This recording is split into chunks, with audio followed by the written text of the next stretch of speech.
కృష్ణ గారి కెరియర్‌లో 1972 సంవత్సరం చాలా ప్రత్యేకమైంది.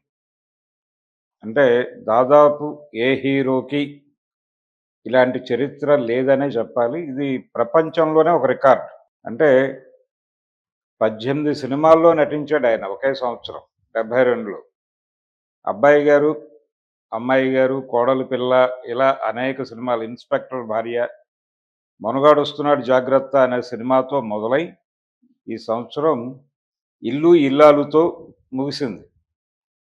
నిజానికి 'ఇల్లు ఇల్లాలు' సినిమా ఒకటే ఒక నెలలో విడుదలైనటువంటి సినిమా. ఒక నెలలో ఒక సినిమా విడుదలవ్వటం అనేది ఏంటి కృష్ణ గారి వేగం తగ్గిందా అని జనాలు అనుకునే ఒక పరిస్థితి. అంటే నెలకి కనీసం 2 సినిమాలు అలా రిలీజ్ అయిపోయేవి.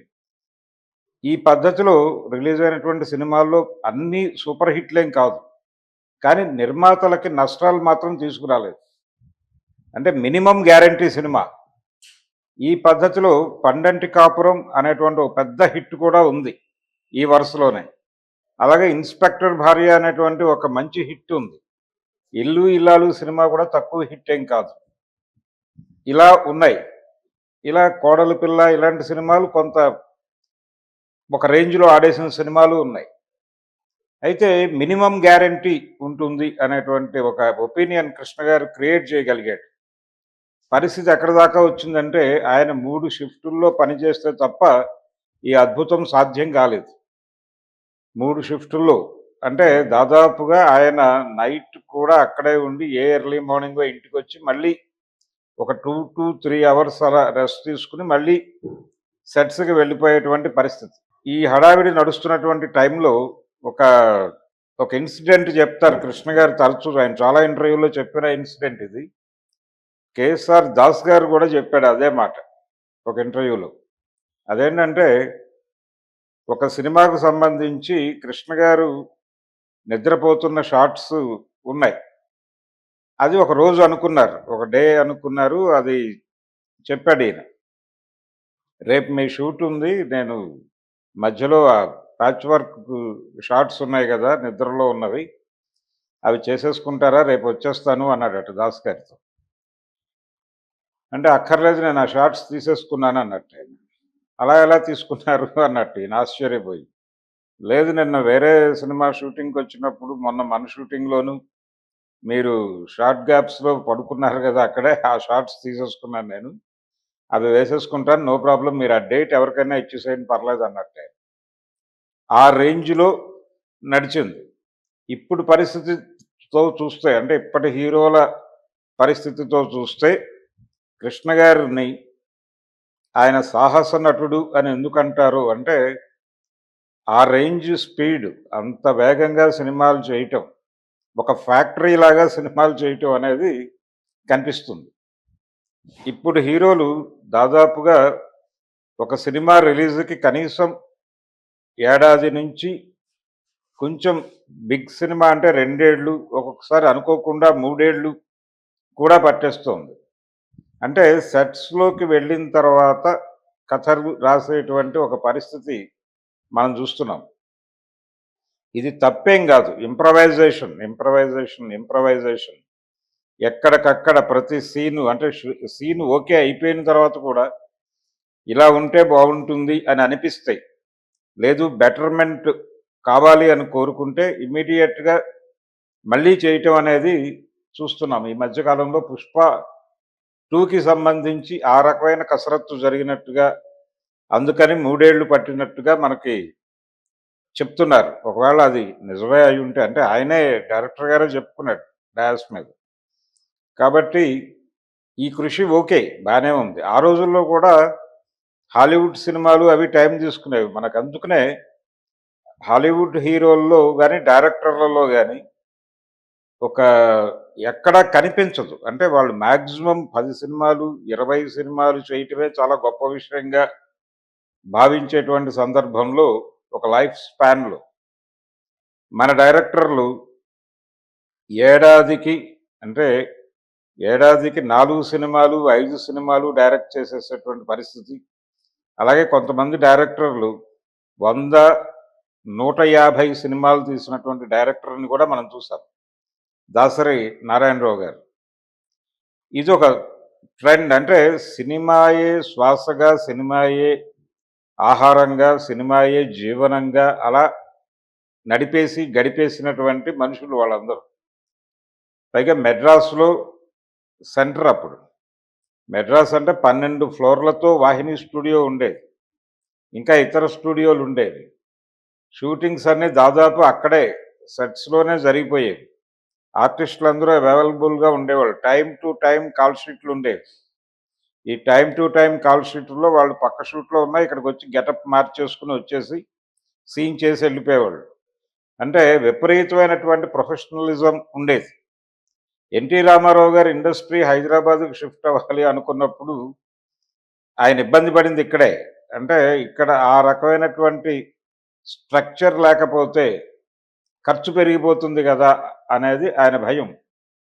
ఆ రకమైన ఇన్‌ఫ్రాస్ట్రక్చర్ లేకపోతే ఇబ్బంది పడతామేమో అనే ఉద్దేశంతో ఆయన అందరూ కలిసి నిర్ణయం తీసుకొని ఒక్కసారి అంటే అక్కడ మొత్తం ఏర్పడిన తర్వాత అప్పుడు కదలటం మంచిది అనే ఉద్దేశంతో ఆ రోజున కొంత తటపటాయింపుకు గురై అలాగే ఉండిపోయాడు ఆయన మెడ్రాస్‌లోనే. అయితే కృష్ణ గారికి సంబంధించి ఆయన మొదటి నుంచి నమ్మిన సూత్రం ఒకటే. నిర్మాతని గౌరవించాలి. నిర్మాతలని ఇబ్బంది పెట్టకూడదు. వాళ్ళని సేఫ్ జోన్‌లో ఉంచేలాంటి కథలు ఎంపిక చేసుకోవాలి. షూటింగ్ వాళ్ళు అనుకున్న షెడ్యూల్‌లో కంప్లీట్ అయిపోతే చాలా వరకు డబ్బులు ఆదా చేసినట్టే. అంటే మనకి ఎలక్ట్రిసిటీ మీద ఒక ఇది ఉంటుంది. కరెంటు ఆదా చేయటం అంటే కరెంట్ ఉత్పత్తి చేయటమే అని చెప్పేవారు ఆ మధ్య. ఏది మనకి పవర్ క్రైసిస్ నడిచినటువంటి రోజుల్లో. అలా ఇక్కడ కూడా షూటింగ్ తొందరగా ఇన్ టైమ్ షూటింగ్ అయిపోతే ప్రొడ్యూసర్‌కి చాలా డబ్బులు మిగులుతాయి. తద్వారా మనం ప్రాజెక్ట్‌ని ప్రాఫిటబుల్‌గా పనిలోనే చేసేయొచ్చు అనేది నమ్మేవాడాయన. ఆ నమ్మకం మీద చేసినటువంటి సినిమాలు. ఈ 18 సినిమాలు అలా చేసుకుంటూ వెళ్ళిపోయాడాయన. ఒక యుద్ధ ప్రాతిపదికన. అలా 'మొనగాడొస్తున్నాడు జాగ్రత్తతో' మొదలై 'ఇల్లు ఇల్లాలు'తో ముగిసినటువంటి ఆ సంవత్సరం ఆయన కెరియర్‌లో మాత్రమే కాదు, ప్రపంచ సినిమా చరిత్రలోనే ఒక కొత్త అది చరిత్రే. ఇంకెవరు దాన్ని అధిగమించే ప్రసక్తి లేదు. ఇంకెవరి వల్ల అయ్యేటువంటి ఫీట్ కూడా కాదు. ఈవెన్ క్యారెక్టర్ ఆర్టిస్టుల వల్ల కూడా అయ్యే పని కాదు. ఎందుకంటే ఇప్పుడు పరిస్థితి చాలా మారిపోయినటువంటి సందర్భం చూస్తున్నాం. ఎవరు ఏ క్యారెక్టరు ఎలా చేస్తారు? సంవత్సరానికి 2 సినిమాలు మాక్సిమం. 2-3 ఫిలిమ్స్ చేస్తే చాలు. కానీ ఆ రోజుల్లో దాదాపుగా ఒక సంవత్సరంలో ఒక 70 సినిమాలు విడుదలైతే, ఈ 70 సినిమాల్లో కూడా 70 దశకం మధ్యలో విషయం చెప్తున్నాను నేను. 77, 78 ఆ ప్రాంతాలకి ఒక సంవత్సరం 70 సినిమాలు గనక రిలీజ్ అయితే దానిలో దాదాపుగా 56-58 సినిమాల్లో ఇద్దరు ఆర్టిస్టులు కంపల్సరీగా ఉండేవాళ్ళు. ఒక 10 సినిమాలు అటు ఇటు పక్కన పెట్టేస్తే 90% సినిమాల్లో ఇద్దరు ఆర్టిస్టులు గ్యారంటీగా ఉండేవాళ్ళు. ఆ ఇద్దరు ఆర్టిస్టుల్లో ఒకరు కైకాల సత్యనారాయణ గారు, 2 జయమాలిని. ఇలా ఒక ట్రెండ్ నడిచినటువంటి సందర్భం అది. ఆ రోజుల్లో ఆ లిస్ట్ చూస్తే చాలా ఆశ్చర్యం కలిగేది. ఏమిటి ఇన్ని సినిమాల్లో సత్యనారాయణ గారు దాదాపు అన్ని సినిమాల్లో ఏదో ఒక క్యారెక్టర్ చేసేవాడాయన. విలన్ అని మాత్రమే కాదు. ఒక సినిమాలో విలన్‌గా కనిపిస్తే, ఇంకో సినిమాలో హీరోయిన్ ఫాదర్‌గా కనిపించేవాడాయన. ఇంకొక సినిమాలో ఇంకేదో క్యారెక్టర్ రోల్‌లో కనిపించేవాడు. ఇంకో సినిమాలో కామెడీ రోల్‌లో కనిపించేవాడు. ఈ వైవిధ్యాన్ని ఈ వైవిధ్యాన్ని ప్రకటిస్తూనే సంఖ్యాపరంగా ఇన్ని సినిమాల్లో నటించటం అనేది మామూలు కసరత్తు కాదది. ఇంత కసరత్తు జరిగేది. ఇంత కష్టము ఉండేది. ఆ శ్రమ కనిపించేది తెర మీద. కృష్ణ గారి విషయంలో కూడా. ఆయన ఆ 72 సంవత్సరం నటించినటువంటి 18 సినిమాల్లోనూ సాంఘికాలు ఉన్నాయి, కౌబాయ్ సినిమాలు ఉన్నాయి, ఫ్యామిలీ సినిమాలు ఉన్నాయి, పల్లెటూరి సినిమాలు, పంచకట్టు సినిమాలు ఉన్నాయి, ఔట్‌డోర్ షూటింగ్‌కి వెళ్ళాల్సిన సందర్భాలు ఉన్నటువంటి సినిమాలు చేశాడాయన. కానీ ఎక్కడా వేగం తగ్గలేదు. ఔట్‌డోర్‌కి వెళ్ళినా ఇదే వేగం. అక్కడ కంప్లీట్ చేసుకోవటం ఇమ్మీడియేట్‌గా వచ్చేసి మెడ్రాస్లో దిగిపోయి సినిమా కంప్లీట్ చేయాలి. ఇంకొక సినిమా షెడ్యూల్లో పాల్గొనటం. రాత్రి లేట్ అయిపోయిందండి, మేము లేట్‌గా వచ్చాము, ఈరోజు షూటింగ్ లేట్‌గా పెట్టుకోండి. అసలు ఇది కూడా కాదు. షెడ్యూల్ ఏదైతే ఇచ్చారో ఆ షెడ్యూల్ ప్రకారం తను అంతకు ముందు రోజు షూటింగ్ కంప్లీట్ చేసి ఏ టైంకొచ్చినా ఇది మాత్రం మెయింటైన్ చేయాలి. ఇది బ్రెయిన్‌లో నిరంతరం రన్ అవుతూ ఉండేది. ఇక్కడికొచ్చిన తర్వాత డైరెక్టర్ గారు ఏది చెప్తే దాన్ని యాజ్ ఇట్ ఈస్‌గా డెలివరీ చేసేటివే. ఇంతకు మించి వేరే చర్చ లేదు. సంవత్సరానికి కనీసం 5, 6 నుంచి 7, 8 రిలీజులు ఉంటే చాలు అనుకునేటువంటి దశ నుంచి సంవత్సరానికి 18 సినిమాలు చేసి సెన్సేషన్ క్రియేట్ చేయటం. ఇది ఒక్కొక్కసారి ఒకే వారం 2 సినిమాలు రిలీజ్ అయిపోయాయి ఆయనవి. ఒక సినిమా పోటీ అయిపోయి ఈయన సినిమాని ఇబ్బంది పెట్టేటువంటి సందర్భాలు వచ్చేసినటువంటి పరిస్థితి కూడా ఉంది అదే సంవత్సరం. ఒక్క డిసెంబర్ నెల మాత్రమే ఇల్లు ఇల్లాలు సినిమా కనిపిస్తుంది. మొనగాడు వస్తున్నాడు జాగ్రత్త నుంచి దాదాపు ప్రతి వారం కృష్ణ గారి సినిమాలే. అంటే ఊళ్ళో ఎక్కువ థియేటర్లు ఉన్నటువంటి ఊళ్ళు ఇప్పుడు వైజాగ్, అలాగే కాకినాడ, రాజమండ్రి, విజయవాడ, హైదరాబాద్, వరంగల్, కరీంనగర్, ఈ సెంటర్స్లో దాదాపుగా ఏదో ఒక 2 థియేటర్లలో కృష్ణ గారి సినిమాలు ఆడుతూ ఉండే గ్యారంటీగా. ఒక్కొక్కసారి ఈ నెంబర్ 3కి కూడా వెళ్ళిపోయాయి. అంటే ఊళ్ళో ఉన్నటువంటి థియేటర్లలో 3 థియేటర్లు ఆయనే ఆక్యుపై చేసుకునేవాడు. ఊళ్ళో ఉన్న అన్ని థియేటర్స్లోనూ దాదాపు 3 థియేటర్లు ఆయన ఆక్యుపేషన్లో ఉండటం అనేది ఇది చిన్న విషయం కాదు, ఇంకొకరికి సాధ్యమయ్యే వ్యవహారం కూడా కాదు. అలాంటి అరుదైనటువంటి రికార్డులు కృష్ణ గారి జీవితంలో ఉన్నాయి.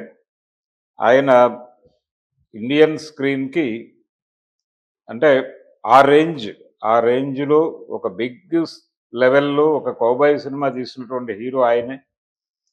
ఇంటర్నేషనల్ లెవెల్లో దాన్ని ప్రమోట్ చేసినటువంటి ఘనత కూడా ఆయనదే. ట్రెజర్ హంట్ అనే పేరుతో మోసగాళ్ళకు మోసగాడిని విదేశీ భాషల్లోకి పంపించినటువంటి, అంటే ఇంగ్లీష్లోకి తర్జుమా చేసి విదేశాల్లో విడుదల చేసినటువంటి ఒక చరిత్ర అయిందే. అంటే వరల్డ్ మార్కెట్ని కూడా టార్గెట్ చేసి తన సినిమాని ఆ రేంజ్కి ప్రమోట్ చేసినటువంటి ఆ తరం హీరో కృష్ణ గారే. ఇలా తన దగ్గరికి వచ్చినటువంటి ఏ నిర్మాతని కాదనేవాడు కాదు. ఇదే సంవత్సరం అంటే 72లోనే ఒక విచిత్రమైనటువంటి విషయం చెప్తాను నేను. నాగభూషణం గారి ప్రజానాయకుడు సినిమా కూడా ఈ సంవత్సరం విడుదలైంది. ఆ సినిమా కథ ఏంటంటే అది హీరో ఓరియంటెడ్ సినిమా కాదు, విలన్ ఓరియంటెడ్ సినిమా. హీరో ఉండాలి కాబట్టి ఒక హీరో ఉంటాడు, కానీ ప్రధానమైనటువంటి కథ అంటే ఒక విప్లవకారుడుగా ఉన్నటువంటి ఒక వ్యక్తి రాజకీయ ప్రవేశం, అంటే విప్లవం నుంచి సాధారణ రాజకీయాల్లోకి ప్రవేశించిన తర్వాత అతని గమ్యం ఏమవుతుంది? అధికారమే గమ్యం అవుతుంది సహజంగా. ఈ అధికారమే గమ్యంగా మారిపోయిన తర్వాత అతను ఏ స్థాయి దోపిడీదారుడిగా మారిపోతాడు అనేదే కథ. ఇందులో ప్రధాన పాత్ర ఆయనే నటించారు, నాగభూషణం గారే. సినిమా ఆయన సొంత సినిమా. అయితే ఆయన్ని విప్లవకారుడిగా ఉండగా ప్రేమించినటువంటి ఒక అమ్మాయి ఆయన్ని పెళ్లి చేసుకుంటుంది. అప్పుడు ఆ అమ్మాయిలో అదే విప్లవకారుడు ఉంటాడు ఆవిడ బ్రెయిన్లో, భర్త అంటే ఇది అని. కానీ భర్తలో వస్తున్నటువంటి మార్పులు చూసి ఆవిడ తల్లడిల్లిపోతుంది. ఈ రకమైనటువంటి జీవితాలకి భిన్నంగా కనిపించడం వలన కదా ఇతన్ని నేను ప్రేమించాను, ఇతన్ని పెళ్లి చేసుకోవాలనుకున్నాను, ఇతనితో కలిసి నడవాలనుకున్నాను, అలాంటిది ఇతనేమిటి ఇలా అయిపోయాడు, ఇలా అయిపోయినటువంటి వ్యక్తితో కలిసి నడవటం కన్నా కూడా ఇతన్ని మార్చుకోవటము లేకపోతే ఇతన్ని కంట్రోల్ చేయటము చాలా అవసరం అని భావించేటువంటి ఒక భార్య. నిజానికి ఆ భార్య కూడా అన్య వర్గం నుంచే వస్తుంది. అంటే ఆ రోజున ఇతను ఏ వర్గం మీద అయితే పోరాటం చేస్తున్నాడో ఆ వర్గం నుంచి వచ్చినటువంటి అమ్మాయినే పెళ్లి చేసుకుంటాడు. ఇతన్ని చూసి, ఇతని దీక్షని చూసి, ఇతని నిబద్ధతని చూసి ప్రేమించి పెళ్లి చేసుకుంటుంది ఆవిడ. ఇది స్థూలంగా సినిమా కథ. అయితే ఇందులో ఇతన్ని అంటే ఒక దోపిడీదారుడుగా మారిపోయినటువంటి ఒక విప్లవకారుడిని ఎదిరించి నిలబడి అతన్ని కంట్రోల్ చేసేటువంటి క్యారెక్టర్‌లో కృష్ణ గారు కనిపిస్తాడు. ఇది ఈ పాత్ర కంటే కూడా ఆ పాత్ర పరిధి ఎక్కువ సినిమాలో. ఇందులో హీరో క్యారెక్టర్ ఎవరితో చేయించాలి అని చెప్పి నాగభూషణం గారికి ఒక డైలమా. అంటే హీరో క్యారెక్టర్ ఇచ్చిన తర్వాత అతనికి ప్రధాన పాత్ర ఉండాలని కోరుకుంటాడు. కానీ తన సినిమాలో అది కాదు. ఇది విలన్ సెంట్రిక్‌గా నడిచేటువంటి సినిమా. అందుకని చాలామంది హీరోలు నో చెప్పేశారు. ఆయన అప్రోచ్ అయ్యాడు. కృష్ణరాజు గారిని అప్రోచ్ అయ్యాడు. అప్పటికి విలన్ వేషాలు చేస్తూ ఇలా టర్న్ అవుతున్నటువంటి కృష్ణరాజు గారు ఉన్నాడు ఆ లిస్ట్‌లో. అలాగే శోభన్ బాబు గారిని అడిగాడు. ఇంకా రామ్మోహన్ ఇలాంటి వాళ్ళని కూడా ట్రై చేస్తున్నాడు ఆయన. అంటే అందరూ చెప్తోంది ఒకటే, ఇందులో పరిధి తక్కువ. మీ పాత్రే డామినేటింగ్‌గా ఉంది. మేముండి చేయగలిగిందేముంది అన్న ధోరణిలోనే మాట్లాడుతున్నారు. ఈ విషయం కృష్ణ గారి చెవిలో పడింది. ఆయన చాలా బిజీ షెడ్యూల్స్‌లో ఉన్నాడు. ఇంత హడావిడిలో ఉంటూ ఒకరోజు ఏదో సెట్‌లో నాగభూషణం గారు కనిపిస్తే, "ఏంటంటే మీ సినిమాలో హీరో కోసం ప్రయత్నం చేస్తున్నారట. నన్నెందుకు అప్రోచ్ అవ్వలేదు" అన్నట్టే. అంటే మీరు మీ హడావిడిలో మీరున్నారు కదా! మిమ్మల్ని ఎందుకు డిస్టర్బ్ చేయటం అన్నట్టే. లేదు లేదు, మీరు అనౌన్స్ చేసేసుకోండి. నేను యాక్ట్ చేస్తాను మీ సినిమాలో అని చెప్పాట. ఈ 18 సినిమాల హడావిడిలోనే ఈ కమిట్మెంట్ ఇచ్చి నేనే చేస్తాను మీ సినిమా అని చెప్పి ఆ ప్రజానాయకుడు సినిమాలో కూడా యాక్ట్ చేసి ఆ సినిమా రిలీజ్ కావడానికి ఒక రకంగా దోహదపడ్డాడు ఆయన. ఇది కృష్ణ గారి చరిత్రలో అరుదైనటువంటి ఆ సంవత్సరం జరిగినటువంటి ఒక విశేషమైనటువంటి సందర్భం. నాగభూషణం గారితో ప్రజానాయకుడు సినిమా. ఆ ప్రజానాయకుడు అనే ప్రాజెక్టు ముందుకు వెళ్ళటానికి ఆయనే కారణం. అలాగే పండంటి కాపురం అనే సినిమా కూడా ఇదే సంవత్సరం రిలీజ్ అయింది. ఆ సినిమాకి కొంత పెట్టుబడి అవసరమైన సందర్భంలో రామారావు గారి సలహా మేరకు తనే ఇన్వెస్టర్గా మారి ఆ సినిమాని ముందుకు నడిపించినటువంటి సందర్భం.